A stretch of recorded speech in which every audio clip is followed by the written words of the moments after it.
Hey D, Doug's back, and I've got an assistant. I'm here to help you with your labral issues and the tendinosis issues and the supraspinatus and the biceps that are associated with them. The first thing you need to realize is that if this is the head of your humerus, it's on the end of a long bone. The long bone is the humerus there, and it sits in the glenoid fossa, which is like this plate here. So you can see head of the humerus, glenoid fossa. Shallow fossa. If this was the hip, we'd be looking at a different story. The head of the femur, not really like a grapefruit, but I've got to have something the right size to fit in this bowl. So the hip joint is a different situation. It's much more stable, and the head of the femur sits in this socket, and there's a little fibrous connection that actually the grapefruit goes in further. The widest circumference of the grapefruit actually goes inside the fossa there. So it can really get well held in place. Not so much with the glenohumeral joint.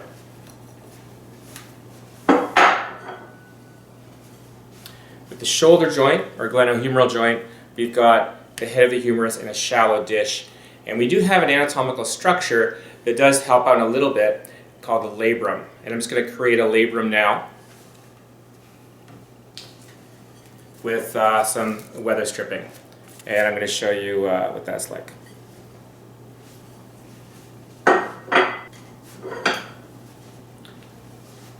So the glenoid fossa is not circular, it's actually pear-shaped, narrower at the top and wider at the bottom. So that's what I'm going to create with my weather stripping here. I ruined about 8 feet of weather stripping practicing this before I got the video going. So it's going better, as time goes by. So this is the glenoid fossa here, a little narrower on the top, broader at the bottom. It's pear-shaped. And this is the head of the humerus that sits in the glenoid fossa.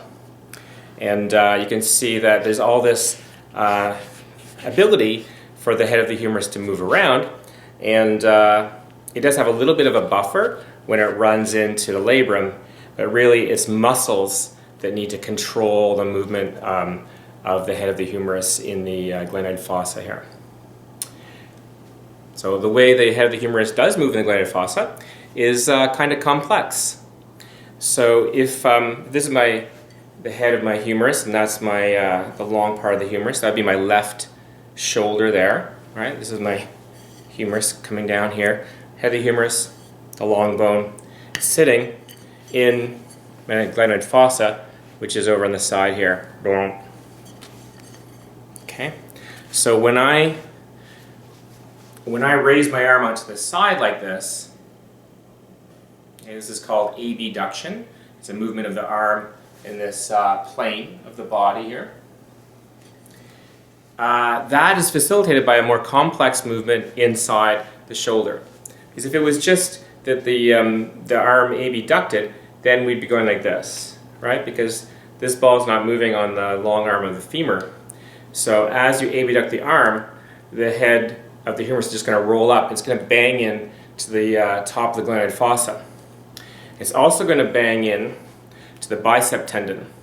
So the bicep tendon attaches right in the top here and goes through and goes along a groove. This is the long head of the biceps tendon. Bicep is two-headed, so this muscle, the bicep, has got two heads.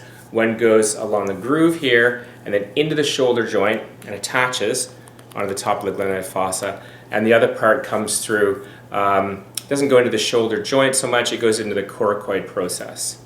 So if you've got a humerus that's banging up like this all the time, then that's going to be roughing up your bicep. And the other thing it's going to be roughing up is the muscle that attaches onto the head over here, which is called the supraspinatus. And that comes from closer in on your shoulder, in your shoulder blade.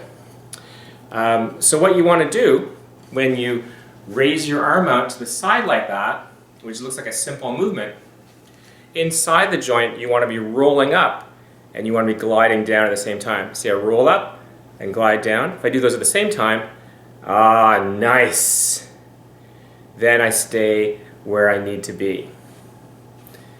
Okay, and this movement is controlled by the ligaments around the joint that anchor the labrum and come around the head of the orange or the head of the humerus.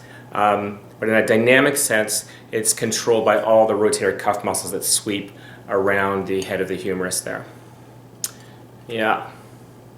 So, being the avid rugby player you are, you've had all sorts of fabulous impacts to your shoulders, and you've actually torn your labrum.